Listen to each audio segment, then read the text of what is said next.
This is Ming the Money Alchemist. My intention for this podcast is that it amps up our manifesting game for this year. Each call will play with a topic related to money, and we'll have a practice, and we're going to have some fun around it. Please join me, and we're going to have a great time. Hey everyone, thanks for joining me. And here's to another month. So today I wanted to talk about, if you can imagine it, you can have it. Okay, sounds kind of easy, right? But let's talk about it a little. All right, let's start with something small. So maybe something such as a new car. First, think about the car. What kind of car do you want? I once manifested a Jetta after wanting to sell my Mini. But it wasn't just a 4-door Jetta. It was a Jetta wagon. And those didn't seem so readily available or seen.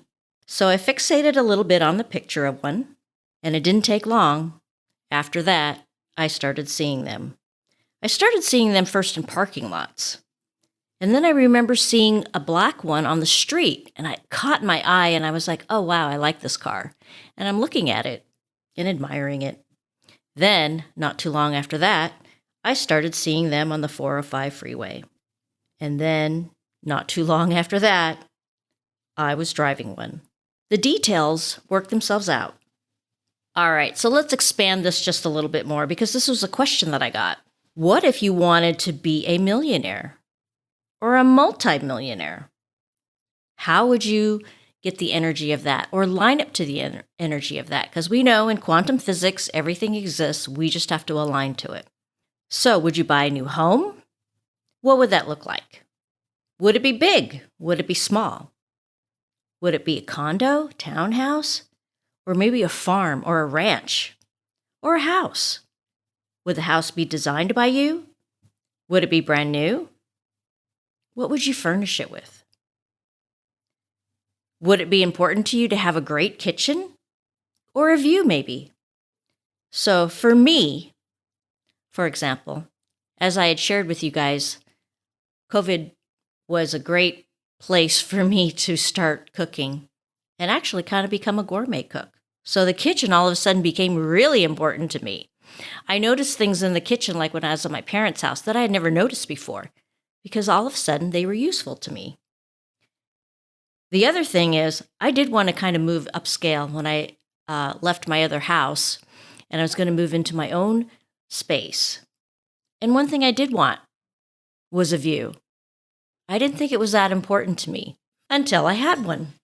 Or until I started staying in places with views. And I started realizing that, yeah, this is something that I really want. Some kind of view. I had view of the forest. What if I had a view of the mountains? Or what if I had a view of the water? And then I also wanted to feel secure. Well, the place I ended up with has a great kitchen, lots of counter space where I can cook. And I have a view of the water, and it's amazing. And you know what? I get to see the sunrise and the sunset, and it is inspiring. The other thing was security and feeling safe. So it's so funny that the place where I live, if you stay too many days with me, they're going to do a background check. That just kind of cracked me up. At first, I thought it was crazy. But then later I thought about it, well, Ming, you manifested it. You want to feel safe. All right. So would you have staff? You may laugh, staff, but I mean help. What would that look like? Would you have if you have kids, would you have someone come in and help with the kids? More than just a babysitter. Or would you have someone help you clean the house, organize it? What would you do? All right. Would you just go buy a bunch of new stuff because you've just got into, a big lump of money? What would you buy? And that's fine too. So when you come into a lot of wealth, you want to pay attention to your vibration. They've done so many studies with lottery winners and how they've lost the money or the money disappears really, really quickly in a short time. So the key is keeping your vibration at a higher place. And how do we do that? Well, first of all, with lots of gratitude, appreciation towards our money. And we respect our money. And we love our money. And we ask our money to expand and to grow. So for the next 2 weeks, And then we'll talk about this more too. I just wanted to focus on maybe the car or the house, but there's a lot of other things. For example, would you have a wealth manager? And what is a wealth manager? So for these 2 weeks before the next podcast, think about what it is that you would desire. Thanks for joining me and listening in. Please go to manifestbluemoney.com for a free chapter to download from my book, Money Blues to Blue Money. See you next time.